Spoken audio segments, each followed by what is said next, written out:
आयो असांजे दिलबर रमज़ान आ मुबारक आयो असांजे दिलबर रमज़ान आ मुबारक अल्लाह जो उमाणियल मेहमान आ मुबारक आयो असांजे दिलबर रमज़ान आ मुबारक आयो असांजे दिलबर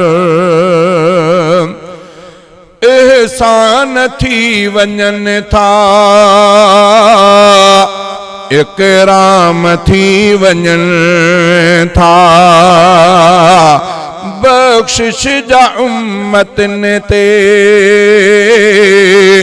इनाम थी वञनि था परवर जे तरफ़ां मिलंदड़ ही दान आ मुबारक आयो असांजे दिलबर रमज़ान आ मुबारक आयो असांजे दिलबर रमज़ान आ मुबारक अल्लाह जो उमाणियल मेहमान आ मुबारक आयो असांजे दिलबर दोज़ख जा बंद दर थियनि जन्नत जा दर खुलनि था शैतान क़ैद थियनि था रहमत जा दर खुलनि था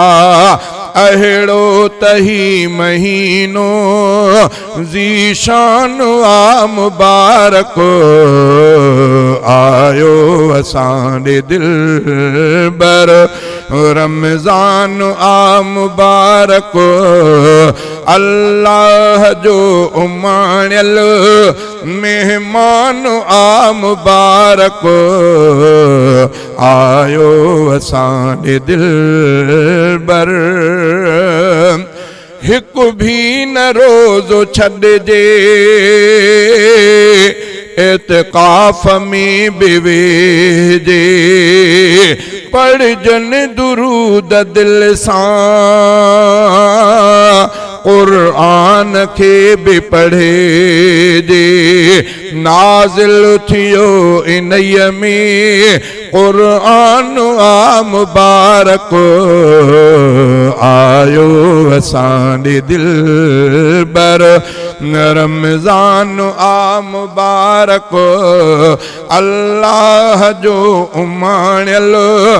मेहमान आ मुबारक आयो असांजे दिलबर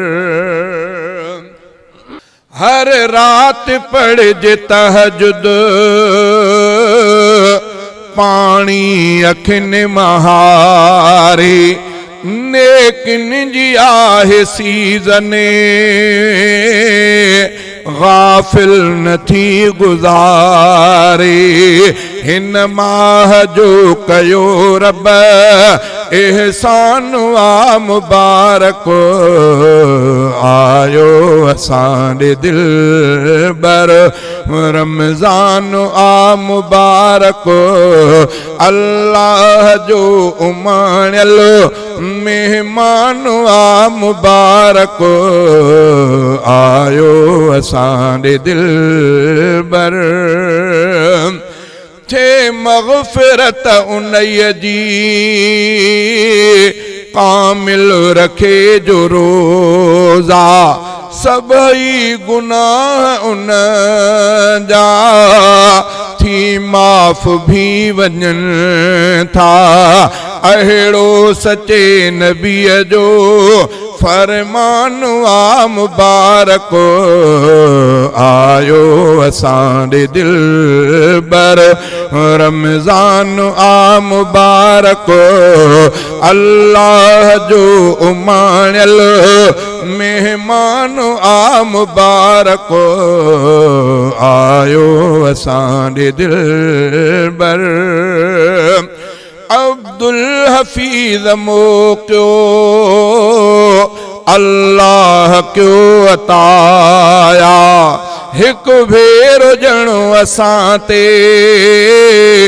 राज़ी थियो खुदाया अब्दुल हफीज़ मोकियो अल्लाह क्यों अता हिक भेरो ॼणो असां ते राज़ी थियो खुदाया जन्नत जो मोकिलियो रब सामान आ मुबारक आयो असांजे दिल बर रमज़ान आ मुबारक अल्लाह जो माणियल मेहमान आ मुबारक आयो असांजे दिल बर।